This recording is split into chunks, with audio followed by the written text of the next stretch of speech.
Hello guys, welcome back to another video. Today I'm doing something slightly different. I'm going to be talking about learning Dutch. I'm currently in the Netherlands. I'm engaged to a Dutch guy, so I want to move here eventually, and to do that I need to learn Dutch. So at the moment I'm at B1, B2 level, so it means I can talk to people. I'll go into the levels a bit later. But basically I'm going to tell you the things that I wish I knew whenever I was starting out on my Dutch journey. And you know, no one might see this video, maybe even if one person sees this video and it helps them, this video will have been worth it, because I remember feeling so lost and having no idea how to start. So basically there's three principal things that I picked up whenever I was learning Dutch: motivation, method and madness. And those three things basically encapsulate, for me, the process of learning a language. Any language, Dutch specifically, is what I'm going to be talking about. So let's talk about motivation.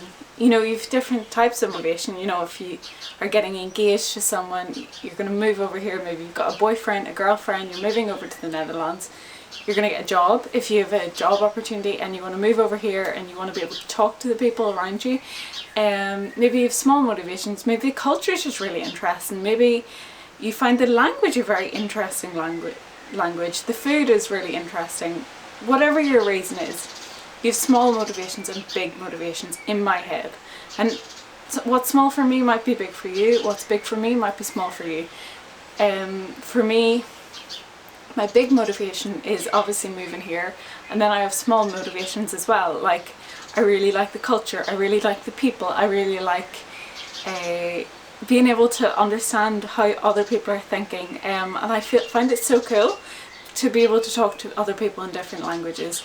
I already spoke Spanish, so I knew that I really liked that already, but yeah, learning Dutch has cemented that for me, to be able to think a different way. Whenever you're thinking in a different language, you're thinking a different way, so that's super cool. And I find it helpful, like for you, if you have like a big motivation and small motivations, because if we have a big motivation, then we'll get to the top and we're like, oh yeah, let's go, and you start learning the language and you start picking up grammar, and then you're like, oh, but the big goal feels so far away. Whereas if you have small motivations, like you really want to be able to talk to that woman in the shop, or you really want to be able to order your coffee, or whatever it is, choose your motivations, have them in your head and work towards them, and that'll help you. For me anyway, it helped me to have those motivations, just that you feel like you're making steady progress. It's such a cool thing whenever you feel like, oh yeah, I can have that conversation now, I couldn't have that conversation earlier. I find that so cool. So then the next part of it is method. Now the method for Dutch is tricky. You know, everyone has their own method. For me, my method to learning Dutch was hugely based on the fact that I was just making it up as I was going along. Like, I found this course in Groningen, the University of Groningen. But it's a free course, it happens like 3 or 4 times a year, and it's online, and you just work through the exercises that they've given you, you work through all the bits and pieces that they give you, and at the end you can have like a basic conversation. You can ask, I think you can ask for like a coffee or whatever. It's not hugely detailed, but it's enough to get a fit up, and for me that really helped, as opposed to reading books. You know, there's a lot of books out there that you can get that will help you do all of these steps on your own, and if you learn really well through books, that's a really good method for you. But for me, it helps to have something online, and to have a time limit I actually find quite helpful as well. So then I just googled one day, I was like, how do you learn Dutch? And I was coming over here when COVID was starting and I didn't have a lot to do, so I looked up how to learn Dutch for free, and I found a 1,000-word course by Bart de Pauw, and I found his lessons quite helpful, but I found it quite slow. You know, whenever I was learning the 1,000 words, I wasn't finding it hugely interesting for me. For other people that might be completely different. He is engaging and he has a good way around teaching, but it wasn't the way I needed to learn words. I then went on to do his grammar courses, which hugely sped up my language learning. Like, if you're learning Dutch, Grammar is key because, you know, you can learn all the words and then you put them in English form and you've no idea what you're saying. You know, you can't get past a certain level without learning the grammar. So the levels, so it's A1, A2, B1, B2, C1, C2. So A1 is basically when you are learning, you're starting off, you can order a coffee, but only the one you like. Your understanding and being able to speak it is very limited. You can say very simple things, but you know, can't go anywhere outside your comfort zone. A2 is whenever you sort of learn a bit more of the grammar. You're starting to be able to form more sentences, talk about a wider range of things. You'd be able to go into your coffee shop, for example, and say, I want a coffee and I want this as well, and it's a nice day, and string those sentences together a bit more. This is the level you need in Berkeley's exam for your citizenship. If you're applying for citizenship in the Netherlands, you need your A2 level, and you can go to, there's a lot of teachers that will teach you up to A2. B1 then is whenever you're able to take on more things. You know, you're able to say, I like this because I don't like this because, you know, you're becoming more fluent, you're getting more vocabulary. You're able to have a natural conversation. You can give reasons why you don't like something. You can say, I don't find this nice because it smells. There's an example. You know, you can reason your way. You can get around easier. You can maybe understand like 60% of the news. You're starting to get a hang of things more. B2 then is whenever you can understand nearly all news in the just gewone taal, in just the normal speech. And then C1 is when you're nearly native. You know, you're completely fluent. You don't have to think that much about your phrasing. You're just like most people who are native speakers are C1 in speaking, at least. You know, you're fluent. And C2 is basically, I've heard that it's very hard to achieve C2. I don't think many people are C2 in anything. I think it takes a lot of years of studies. Each level, you have to understand, each level takes more hours. So for example, I'm not sure the exact numbers, so don't come at me. But like, for example, if 30 hours to get to A1, then it'll take 60 hours to get to A2, then 120 hours to get to B1, and then 240 hours to get to B2, and then 480 hours to get to C1, and probably a lot more than 800 and whatever that is, 920. Help. 920 hours to get to C2, and they say it can take your whole life to get to C2, and you really have to be able to know nearly every word in the language. So I wouldn't really aim for C2. But yeah, like B1 is perfect unless you need it for your job.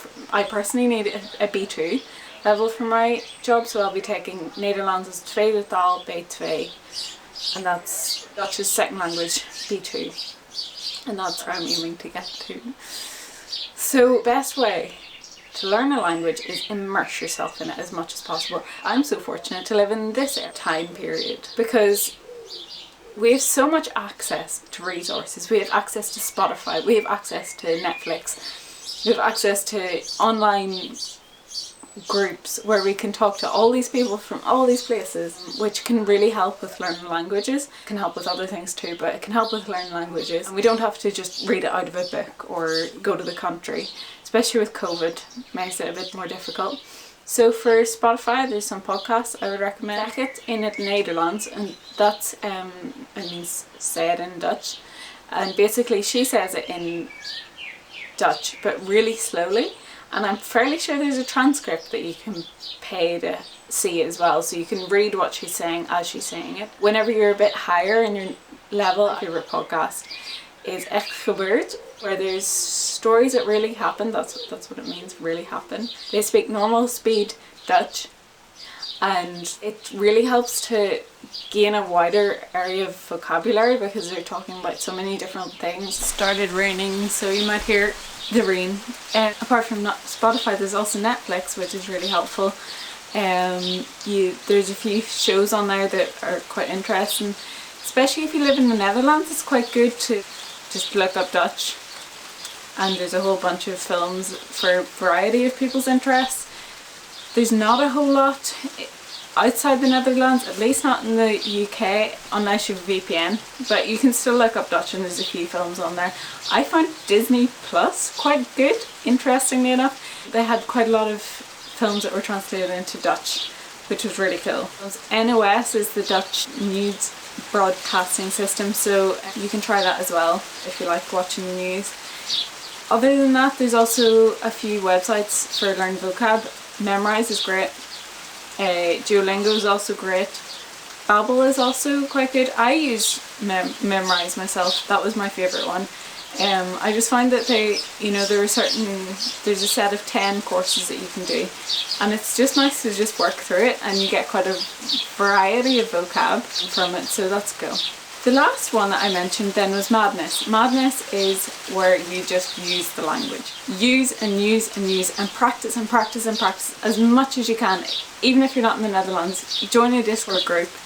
Maybe find anyone that can speak Dutch. Anyone that can speak Dutch, and pester them with Dutch. If you're in the Netherlands, try and speak it as much as you can, to the level that you can. Make mistakes. It's the only way to learn. One thing about the Dutch is that they nearly all speak English. So while that can feel really helpful in the beginning, and you'd be like, oh, this is great, I can understand everything that's going on, don't need to worry about learning Dutch. But eventually, if you do want to learn Dutch, it gets quite annoying or like harder to be able to speak Dutch, because they are speaking English to you all the time, and sometimes you just have to say, no, we're speaking Dutch today, and just answer them in Dutch and ask them to speak Dutch. And yeah, hopefully they'll get the message eventually, but like that can be tricky enough with Dutch, especially because there are so many English speakers. It's really funny, like the moment you say a word in a slightly English accent, like the Dutch word for sorry is sorry, but if I ever say it just like sorry, they'll immediately switch to English, answer in English, and you'll just be like, what? How do you hear that difference? It's like such a small difference, and sometimes I forget to just say it in a Dutch accent, and I'll get English back and I'm like, oh, I was speaking Dutch. But that's how it goes sometimes. So yeah, they're really good at English, which is great. Like, good for them. I'm so happy for them. So you have that as well. Yeah, use and use and use as much as possible. And some people I know don't really like to use the language. They like to have perfect beforehand, and if that's your way to do it, do it. Or if you find a space where you don't mind making mistakes, then that can be another alternative. You might feel very self-conscious around people that you know, or people that you don't know. Everyone has their own preferences, and if you find your preferences, then that's great with that. It's a very personalised thing. Some people really learn by listening, and some people really learn by reading. Maybe you can buy some Dutch books that you're familiar with if you want to read bigger books. There's kids books as well. I started off by reading a kids book. I remember reading it to my fiance on the phone, and it was about a fox and something, but I found it cool to just learn how to pronounce it. It was very simple words, and it was literally a kid's book, but it was cool to learn how to pronounce things. For those that are slightly further on with their studies, a lot of you might have already teachers. I'm trying not to. This is the book that I'm using, the Finale, and it's from B1 to B2, and it helps you get ready for the exam, and I find it quite helpful. I'm not doing every exercise, but I'm doing a lot of them. There's a lot of all of the writing, all of the aspects to the exam. Yeah, leave comments down below if you want to know a bit more about the Netherlands culture, the food, the people, the weather. Terrible at the moment, but sometimes it's nice. Yeah, if you have any questions at all, leave it down in the comment section. If you like this video, give it a like, and I'll see you guys next time. Bye!